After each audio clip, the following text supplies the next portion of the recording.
नमस्कार. पंचगंगा नदीच्या वाढत्या पाणी पातळीने माणकापूर, रांगोळी आणि इचलकरंजी परिसरातील नागरिकांची झोप उडवली आहे.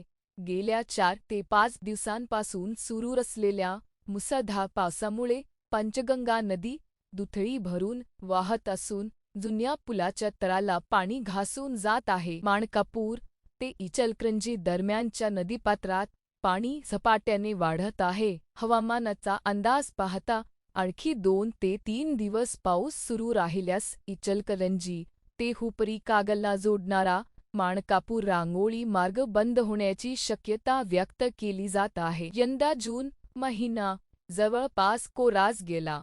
मात्र जुलैच्या पहिल्याच आठवड्यात पावसाने दमदार पुनरागमन केले आणि नदी नाले भरून वाहू लागले. पंचगंगा नदीची पाणी पातळी वाढत असल्याने नदीकाठच्या गावांमध्ये सतर्कतेचा इशारा देण्यात येत आहे. दरम्यान स्थानिक नागरिक आणि शेतकऱ्यांमधून एक महत्त्वाचा मुद्दा पुढे येत आहे.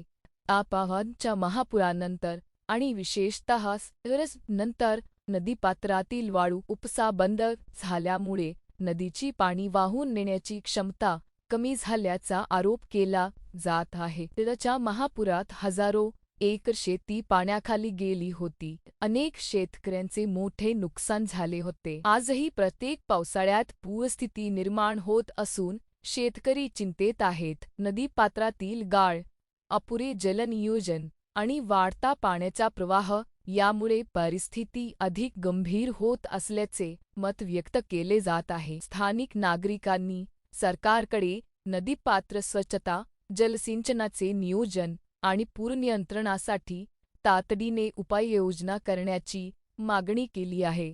शेतकरी टिकला तरच ग्रामीण अर्थव्यवस्था टिकेल अशी भावना नागरिक व्यक्त करत आहेत. सध्या पंचगंगेची वाढती पाणी पातळी प्रशासन आणि नागरिकांसाठी इशारा मानली जात असून पुढील काही दिवस अत्यंत महत्त्वाचे ठरणार आहेत. या घडामोडींवर तुमचे मत काय आहे? आम्हाला कमेंट करून नक्की सांगा. अशाच ताज्या आणि विश्वासार्ह बातम्यांसाठी चॅनलला सबस्क्राईब करा, व्हिडिओला लाईक करा आणि बेल आयकॉन दाबायला विसरू नका. ग्रामदेवता प्रतिनिधी शिवाजी येडवन.